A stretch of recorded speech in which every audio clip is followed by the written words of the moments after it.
Hello again. I'm Dahlia, and I wanted to share with you today my record collection. So, I'm just gonna do that. We're just gonna go one by one, and we're gonna fucking do this shit. So, Our Angels by Grimes is a really good pop album. Very consistently well written and interesting production and everything. I will say, fuck Grimes. Like, genuinely fuck you if you're watching this, which I'm sure you're not, but if you ever do, fuck you. She recently said some fucking shit about how she wants to start using AI in her music, and I'm gonna make a whole separate video on this, but AI will never be used to create genuine, actual art, and fuck everyone who uses AI. On to the next one. So the next record is Awaken My Love by Childish Gambino. And what is there to say about this album that hasn't been said already? It's a masterpiece. It's Childish Gambino's best work, in my opinion. And yeah, it's incredible. Very good commentary about racial dynamics in America. Very good commentary about love. Very good commentary about everything that this album is about. Good damn album. So the next record in my collection is the first video game OST, which there will be many of today, is the Celeste soundtrack. Lena Raine is, in my opinion, one of the most prolific and astounding artists and composers working in the video game industry currently. I love Lena Raine. She is a massive influence on my music, and she's awesome. Also, she's really pretty. The next one is kind of an album that's shrunk on me since I got it, but I still have it, and I don't hate it or anything. It's not horrible, but it's the Currents by Tame Impala. I don't really vibe with it as much as I did when I was like 16 or whenever I got this. I don't know. It's just not really necessarily my thing anymore. I still like some of the songs on it, but I just don't find myself actually spinning it that much because I don't want to listen to the rest of it. Like, I'll go on Spotify and I'll listen to the songs that I like from it, but other than that, I just don't care about it anymore, I guess. Sorry, Tame Impala, if you're watching this, which I know you're not, but whatever. The next album in my collection is Cracker Island by Gorillaz. Now this one is interesting to me, not as an album. As an album, I actually find it incredibly disinteresting, but I pre-ordered it because all of the singles that they released for it were really good. And I listened to the actual album, and those singles were the only songs that I actually liked on it. Yeah, so not necessarily the biggest fan of this album. It's probably my least favorite Gorillaz album, but yeah, we have a lot more Gorillaz albums to go, and I'll talk very highly of Gorillaz in general. Speaking of, Demon Days by Gorillaz, a fantastic album, an incredible album, an exceptionally incredible album. Front to back, perfect album. One of my absolute favorites. Cover art, beautiful. The back art, Jamie Hewlett's art, even in Cracker Island, incredible. Incredible artist. Next, we have an album that I've loved since I was like 5 years old. Dookie by Green Day. Fantastic album. This is by far my favorite Green Day album. It's the only one that I have. It's the only one that I really care to have. Not that the rest of their albums aren't good. I do like American Idiot. Insomniac is like pretty good. It's fine. But like, this album is what Green Day is to me. It's just great. Just listen to it. I mean, I'm sure you already have. who hasn't listened to fucking Dookie. If you haven't listened to Dookie, don't fucking talk to me. The next album is Good Kid, Mad City by Kendrick Lamar. Another fantastic fucking album. Front to back, again, just like a perfect 10 out of 10. I do find myself nowadays to be partial to Pimp a Butterfly, and I'm mentioning it here because I don't have it on vinyl, unfortunately.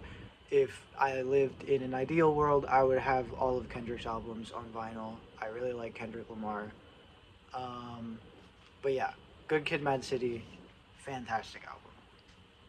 Now we got another Gorillaz album. It's Gorillaz. Excellent debut. Not my favorite by them, but far from my least favorite. I love this album. Looking through the track list, I can really identify like 2 songs that I actually have ever skipped. And it's fucking Punk and Starshine. And neither of those are like necessarily bad songs. They're just not always what I want to listen to. Great album. Next, we have Igor by Tyler the Creator. Igor by Tyler the Creator. Fantastic album. Very homosexual album. I like it. I like it. I like everything about it. I think it's a perfect 10 out of 10. I really like Tyler the Creator. This is the only album of his that I have on vinyl. I'm looking to rectify that because I love most of his music. Most of his music after Flower Boy. I like Flower Boy as well, but that's like when I'd start liking his music. Everything he's released since then has been excellent.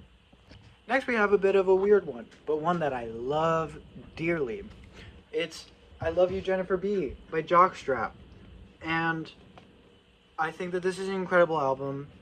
I actually really like how they released it because this cover art isn't actually on there. It's just a blank white thing, and they give you like the stickers so that you can make your own little design with the title and everything. And I really like that. I think that's really cool.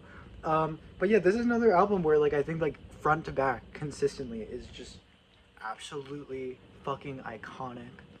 I love everything about this album. Very good. And very sexually charged. Very horny album. And I like that. And here's what I'm going to want to talk about for a little bit. Is Kids See Ghosts by Kids See Ghost, which is Kid Cudi and Kanye West. And the reason I want to spend some time on this is because fuck Kanye West. I used to love that guy. I think everyone used to love that guy. He made some incredible, extraordinary albums, including this one. I think this is a perfect 10 out of 10 album. I love this album. Exceptionally good album. If you ever say some shit like I'm going DEFCON 3 on Jewish people and that you love Hitler and that you're a Nazi, and then you think that you can just like apologize for that and like that's just like enough, and you're also like one of the most influential people in the fucking world, what are we doing? Next I have the Minecraft Alpha thing by C418. Is the Minecraft soundtrack. It's a good soundtrack. That's really all I have to say about it. Now this one is a personal favorite of mine, one that I find myself spinning more than pretty much any record. Monk's Music by Thelonious Monk. In my opinion, the best jazz album ever made. John Coltrane's fucking saxophone playing on this album is my favorite that I've heard from him. I love John Coltrane. I love his work broadly, but holy fucking shit does he go off on this album. Thelonious's piano is excellent as always. Everything in this album just came together beautifully. I'm astounded every time I listen to it. I love this album so much. And now we have another Gorillaz album. It's one that I showed off in my top 5 albums of all time, it's Plastic Beach. Plastic Beach is just some of the best music ever fucking made. I love this album dearly. It was in my top 5 for a reason. It's incredible. It's insanely good. It's incomprehensibly good. I don't know how a human being makes something this good, to be quite honest. Then we have another one that was on my top 5, Post by Bjork. Another incredible album. And this was one that I felt like I couldn't even talk about in the other video, because I feel like anything I say about this album will just completely undermine it. And that goes for all of Bjork's work. I love Bjork. I cannot get enough of Bjork. Bjork is one of my absolute favorites of all time. Incredible. I'm going to start keeping it brief because I'm running out of space on my phone. Red Dead Redemption 2 soundtrack. Beautiful soundtrack. Love it.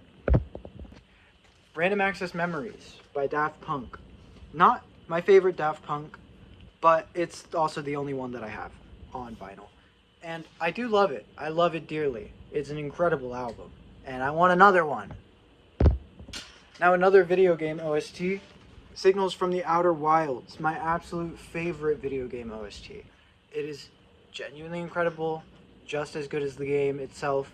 And the music on the soundtrack is actually very integral to the game as well. And if you played it, I'm sure you know what I mean. If you haven't played it, fucking play it. Slipknot by Slipknot. Not my favorite of theirs. I prefer Iowa, but this is a close second, and I do love it dearly. It was like my first real introduction to metal. It's the only metal album that I really have on vinyl. I am also looking to rectify that. Another video game OST, Spiritfarer. Spiritfarer is a great game. The soundtrack is equally as excellent. Actually, I think I like the soundtrack better than I like the actual game. I really like the game, but the soundtrack is fucking incredible. Another Gorillaz, Song Machine. Song Machine was actually coming out around the time where I was starting to get into Gorillaz. I'm not like a lifelong fan of Gorillaz or anything. I didn't really grow up with them. But this album came out like when I was first really getting into them, and I love it. It's really, really good. I think it's their second best after Plastic Beach. I think The Mountain is the better release after Plastic Beach, but this one is like a close second for me as far as post-Plastic Beach Gorillaz goes. The Black Parade by My Chemical Romance. Enough said. Incredible album. The Forever Story by JID. You can't really see the cover of this one that well in this lighting. Incredible album. I love JID. Please release a new album. One of the biggest crimes in the history of humanity is that this is the only Lauryn Hill album. It is a perfect album, and I need more Lauryn Hill in my life. I love Lauryn Hill. Miseducation of Lauryn Hill. Another record that was in my top 5 is The Glow Part 2 by The Microphones. If you want more of my thoughts, go to that video. I think to post this on YouTube, I have to cover part of this cover, but this is The Money Store by Death Grips. Incredible album. Final Gorillaz album on here is The Now Now, and I love this album. It's very good. This is one I want to spend a little bit more time on if I can. There's No Place Like America Today by Curtis Mayfield. Curtis Mayfield is one of my favorite artists of all time. This record has some of the best commentary on racial relationships, or racial relations in America, and even the cover puts that perfectly on display. Very incredible album. Titanic Rising by Wise Blood. Incredible album. Enough said. I don't actually know if I can show this cover on YouTube. I'll just cover the nipple. But it's Transgender Dysphoria Blues by Against Me. Very good album. I accidentally stopped recording instead of pausing recording. Also, my laptop screen just turned off. So, This might be edited into the video in a weird way. But anyway. Trench by 21 Pilots. Their only good album. Fight Me. Now there's only 3 left before the big one, so I'm just going to slam these out real quick in one go. 1,000 Gex by 100 Gex. 10,000 Gex by 100 Gex. And 52nd Street by Billy Joel. All great albums. And the final one is the Undertale soundtrack. I showed this off in another video, but it's a 5 LP. All of them are like different colors. I'll do a whole video where I just show off this one because I do want to do that because it deserves that. It's a really cool release and I'm really happy that I have it. I think that's it for today. Goodbye!